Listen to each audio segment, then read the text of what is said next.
Assalamualaikum warahmatullahi wabarakatuh. Perkenalkan, nama aku Ija Rastika Syahida, NIM 234201000043. Nah, aku akan jelasin apa itu pikiran.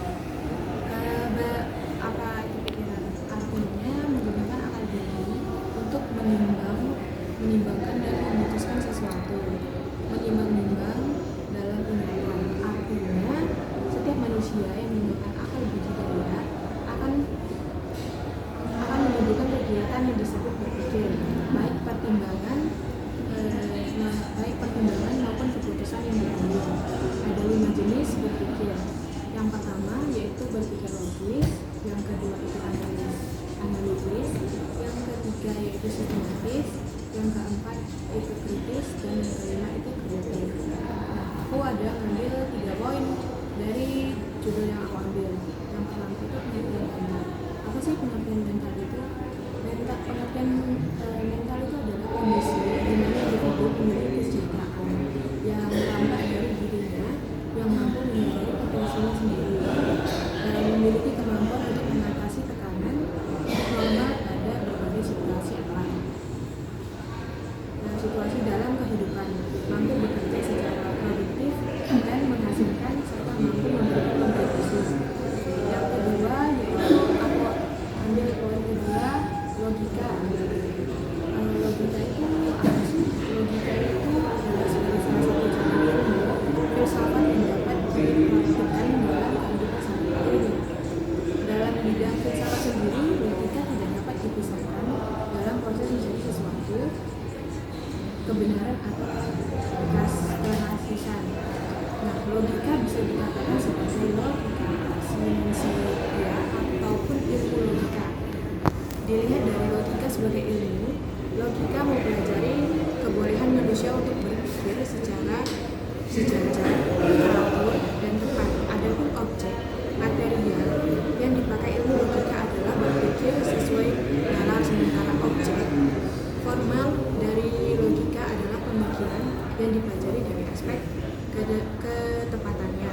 Terus yang ketiga aku ambil poinnya yaitu berpikir kreatif. Nah, berpikir kreatif itu adalah suatu pemikiran yang berusaha menciptakan gagasan yang baru, kayak kita bisa membuat ide baru gitu.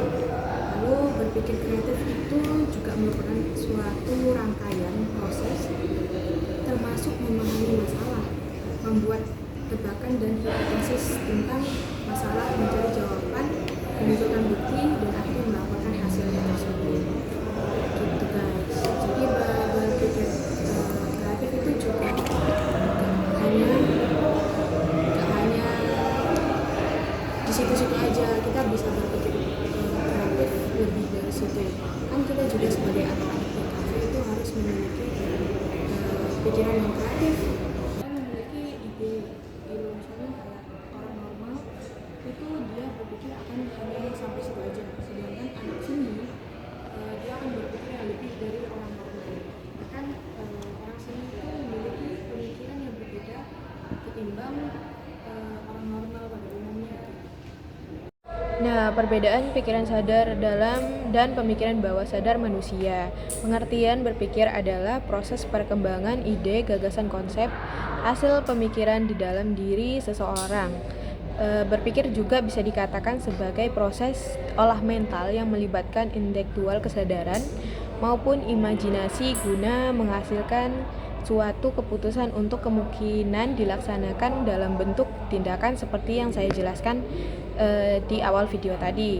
Dari kegiatan berpikir inilah kita dapat mempresentasikan perlakuan secara efektif dan efisien yang berujung pada tujuan tertentu. Terdapat ada 2, yaitu pemikiran sadar.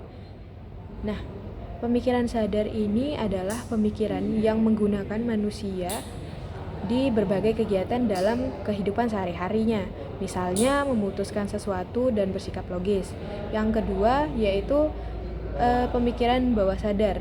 Pemikiran bawah sadar ini adalah suatu prinsip yang bekerja menurut hukum keyakinan. Sebanyak 88% pemikiran bawah sadar ini mengendalikan tubuh manusia. Hanya saja manusia kurang mampu mengoptimalkan potensi kekurangan pemikiran di bawah sadar, padahal pemikiran ini dapat mempengaruhi rantai pemikiran, perasaan, dan perilaku Anda. Baik, sekian dari saya. Kurang dan lebihnya, saya mohon maaf. Saya akhiri. Assalamualaikum warahmatullahi wabarakatuh.